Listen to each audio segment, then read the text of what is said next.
चले चलवाने वाले हमीर हैं। तो उन्होंने कहा कि बेटा बताओ, आपसे सवाल पूछता हूँ, ये सवाल बता दो। मैंने कहा पूछिए, मैं आपके सारे सवालों का जवाब दूंगा। अगर जो मुझे सवाल नहीं मालूम होंगे, मेरे उस्ताद पीछे ग्रुप पे बैठे हुए हैं, तो उनसे मालूम करके आपको बता दूंगा। उन्होंने कहा कि बेटा ये बताओ, मेरे कुरान करीम में कितनी सूरतें हैं? मैंने कहा अल्हम्दुलिल्लाह, पूरे कुरान करीम के अंदर 114 सूरतें हैं। उन्होंने कहा कि बेटा आखिरी सवाल मैं पूछता हूँ, उसके बाद आपसे कोई सवाल नहीं पूछूंगा। बेटा ये बताओ कि अलिफ लाम मीम का मायने क्या है? मैंने कहा कि अलिफ लाम मीम का मायने अल्लाह और उसके रसूल के अलावा कोई नहीं जानता। ये एक राज की बात है। क़यामत के दिन अल्लाह तबारक व तआला रूबरू होकर बताएंगे। मैंने कहा कि आपने इतने सवालात किए, ये इतने सवालात किए, और मैं आपसे एक सवाल पूछना चाहता हूँ। आप ये मुझे बता दीजिए, यको जगदेश्वरा, यको जगत गुरु, सर्व अवतार, यको जगदेश्वरा, यको जगत गुरु, सर्व अवतार, सती सब धर्म ग्रंथ, सती संतास मरम पराठा। बताइए पंडित जी, मैंने ये कहाँ से पढ़ा है और इसका अर्थ क्या है, इसका तर्जमा क्या है? उन्होंने कहा कि बेटा कहाँ पढ़ते हो? मैंने कहा कि मैं पढ़ता कहीं भी हूँ, लेकिन पहले इसका अर्थ बता दीजिए। उन्होंने कहा इसका अर्थ तो मुझे नहीं मालूम। मैंने कहा पढ़िए फिर मेरे साथ, ये को जगदेश्वराय को जगत गुरु सर्व अवतार, सती सर्वधर्म ग्रंथ, सत्या समता समरम पराठा।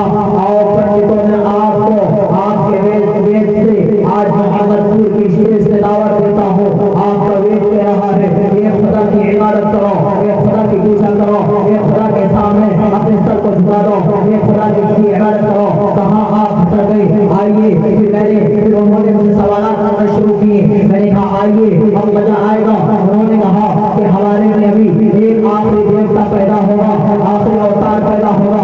मैंने कहा वो देवता, वो अवतार पैदा हो चुका है, वो कल की अवतार पैदा हो चुका है। कैसे? मैंने कहा वो मोहम्मद रसूलुल्लाह सल्लल्लाहु अलैहि वसल्लम है। उन्होंने कहा तो उनके बाप का नाम क्या है? मैंने कहा अब्दुल्लाह है। उन्होंने कहा उनके माँ का नाम क्या है? मैंने कहा आमिना है। उन्होंने कहा वो कहाँ पैदा हुआ? मैंने कहा मक्के की जमीन में पैदा हुआ। कहा मौलाना आप हार गए, आपको कुछ पता नहीं, आपको कुछ मालूम नहीं। वो विष्णुवेश का बेटा होगा, वो सोमवती का बेटा होगा, वो पथरीली जमीन के अंदर, वो पथरीली जमीन पर पैदा होगा। मैंने कहा आइए विष्णु के माने क्या आती है? उन्होंने कहा अल्लाह। मैंने कहा कि वेश के माने क्या आता है? उन्होंने कहा कि बंदा। मैंने कहा दोनों को मिला दीजिए तो क्या होता है? उन्होंने कहा कि अब्दुल्लाह। मैंने कहा अब्दुल्लाह का बंदा यानी अब्दुल्लाह के घर के अंदर मोहम्मद रसूलुल्लाह सल्लल्लाहु अलैहि वसल्लम पैदा। विष्णु के माने क्या आते हैं? अल्लाह। वेश के माने बंदा। दोनों को मिला दिया जाए तो क्या होगा? अब्दुल्लाह। अब्दुल्लाह के ज़ुर्रियती मोहम्मद रसूलुल्लाह सल्लल्लाहु अलैहि वसल्लम इस दुनिया के अंदर तशरीफ लाए। उन्होंने कहा मौलाना वो सोमवती का बेटा होगा।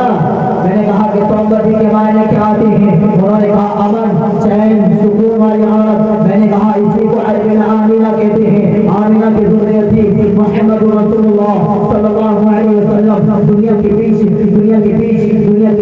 मक्का मुकर्रमा में पैदा फरमा चुके हैं। मक्का मुकर्रमा में पैदा फरमा चुके हैं। हे मोहम्मदपुर के लोगों, आओ मैं आपको मोहम्मद की तारीफ बताता हूँ, मोहम्मद की तारीफ बताता हूँ। मोहम्मद सल्लल्लाहु अलैहि वसल्लम बीच मक्का के अंदर पैदा हुए। उन्होंने कहा कि वो बिना इंटरनेट, बिना मोबाइल, बिना गूगल, आज तो गूगल नहीं, हजरत गूगल, आज गूगल नहीं है साहब, हजरत गूगल है।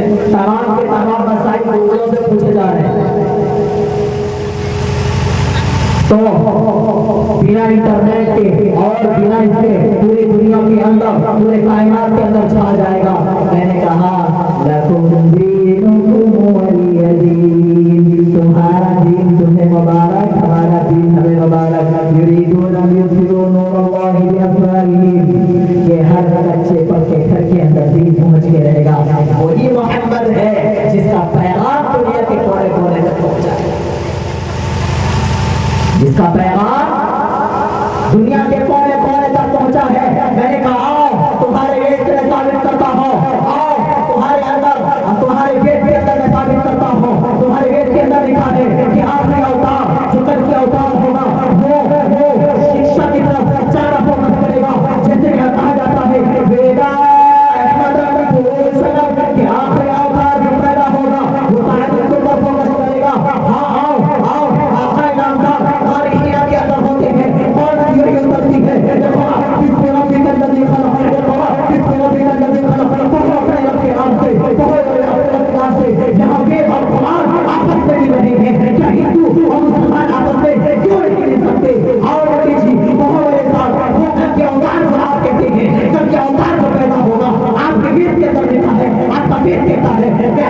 है, उससे ज़्यादा बीमार है क्या? बहुत दूर से आया, सड़े टमाटर की तरह ही सुन लीजिए, नहीं तो फिर वही होगा हमारा इस आदमी है। जरा बोल और हंस के सुनिए। एक आदमी था, वो बयान सुनने के लिए जाए, उनके वालिद साहब बयान सुनने के लिए जाया करते थे। ये मैं क्वालिटी बता रहा हूँ जो बयान सुनने के लिए जाते हैं, हर जुमे को जाते हैं। बुखारी शरीफ की इस हदीस, जब इस वाक़े को सोचता हूँ और बुखारी शरीफ की हदीस को देखता हूँ तो ये समझ में नहीं आता कि इमाम बुखारी रहमतुल्लाह अलैह ने क्या सोच कर पहले हदीस लिखी होगी। सारे आवाज के दारो मदार नियतों पर है। तो रोजाना वो तकरीरों को सुनने के जाया करता था। उनका इरादा आनंद का नहीं था कि बड़ी अच्छी तकरीर करते हैं, मौलाना शहबाज झारखंड से आए हैं, बड़ी अच्छी तकरीर करते हैं, बहुत अच्छा बयान करते हैं, चलो सुन के मजा लेंगे, वाहवाहियत करेंगे और घर जाकर भूल जाएंगे, फजर की नमाज को छोड़ देंगे। तो याद रखना, ये तकरीर सुनना भी तुम्हारे लिए आसान बन जाएगा। अगर जो मैं बोल रहा हूँ इसके ऊपर मेरा भी अमल नहीं है तो कल क़यामत के लिए मुझे खड़ा किया जाएगा और कहा जाएगा कि शहनाज तू बड़ा चिल्ला चिल्ला कर बोला करता था, बड़े आवाज़ों में बोला करता था कि बता क्या आज अमल कहाँ है। तो सुनिए, तो जो है सारे दारो मदार जो है अमल के ऊपर है। जब इजलास के अंदर आए, दीनी मजालिसों के अंदर आए तो ये इरादा करके आए, उलमा जो है अच्छी बातें बताएंगे उन पर हम अमल करेंगे। तो उनके वालिद साहब रोजाना तकरीर सुनने के लिए जाते थे कि मौलवी शहबाज साहब जो है ये मौलवी महमूद साहब बड़ी अच्छी तकरीर करते हैं, बड़ी अच्छी नात पढ़ते हैं, चलो इनकी आज तकरीर सुनने के लिए जाएंगे। ये अहमद गजाली बड़ी अच्छी नात पढ़ते हैं, चलो उनकी नात सुनने के लिए जाएंगे। अमल नहीं करना, सुनने के लिए जाएंगे। तो एक दिन उसने कहा कि बेटा मैं रोजाना मौला की तकरीर सुनने जाता हूँ, आज तू भी चल, आज तू भी चल।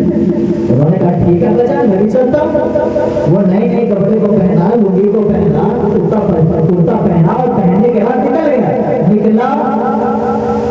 जब तकरीर में हजरत बयान कर रहे थे, उन्होंने कहा कि सतर का उठाना हराम है, सतर का दिखाना हराम है। आज हम 70 तो 70 80 भी दिखा देते हैं। समझ लीजिए मैं कहाँ बोल रहा हूँ। 70 तो 70 80 भी दिखा देते हैं। हमारे बुजुर्ग यहाँ तक उठा लेते हैं, बाद काम करते हैं। 70 का दिखाना हराम है, हराम है, हराम है, हराम है, हराम है, हराम है। तो कहा कि 70 का देखना और दिखाना हराम है। तो वो नौजवान वहां से निकला, रास्ते में नाली पड़ी, नदी पड़ी, और जब नदी में आया तो उसको ख्याल हुआ कि इमाम साहब ने कहा था, मौलवी महमूद साहब ने कहा था, मौलाना गुलजार साहब ने कहा था, अरमान गजाली साहब ने कहा था, और दिगर का मैं नाम नहीं जानता। तो जो जरा जहाँ नहीं मेहताब है, तो कहा कि मौलाना ने कहा है कि सतर को उठाना हराम है। तो उसी नपाक पानी के अंदर अपने लुंगी कपड़े को भिगाता हुआ चला गया। जब घर आया तो उसके वालिद ने पूछा कि ये कपड़े तेरे कहाँ से खराब हो गए, ये कपड़े तुम्हारे कहाँ से खराब हो गए। अब्बा नदी से जो आ रहा था उठा भी तो सकता था। तो मौलाना ने बयान किया था, मौलाना ने बयान ये किया था कि सतर का देखना और दिखाना हराम है। ये बात सुनकर आया हूँ। तो मुसलमानों क्या बात है, क्या वो दिल में लेकर गया होगा, क्या उन्होंने सोची होगी कि क्या मैं अमल के इरादे से जाऊंगा। इसलिए अब कोई भी जाए, सारे अमाल किताब नियतों पर है, अपनी नियतों को दुरुस्त करते जाए। आज हमारे लोगों के पास टच फोन आ गया, बड़ा फोन आ गया। एक दिन मैं खेत पे था, एक जगह हल चला रहे थे और हल चलाते उसके अंदर गाने को सुन रहे थे। जब हम जवान होंगे जाने कहाँ होंगे, दादा ये गाना सुन रहे हैं। जब हम जवान होंगे उनको भी अपनी जवानी याद आ रही है। मैंने कहा दादा ये मोबाइल आपको किसने दिया, कहा बेटा मेरा मुंबई में रहता है, उसने वहां से भिजवा दिया कि रोजाना वीडियो कॉल करना, मैं देखूंगा। इसमें यूट्यूब भी चलता है बेटा, इसमें इंस्टाग्राम भी चलता है बेटा, इसमें फेसबुक भी चलता है बेटा, इसमें व्हाट्सएप भी चलता है। मैंने कहा अच्छा, आपने मोबाइल से तो बहुत कुछ सीखा होगा। कहा कि मैं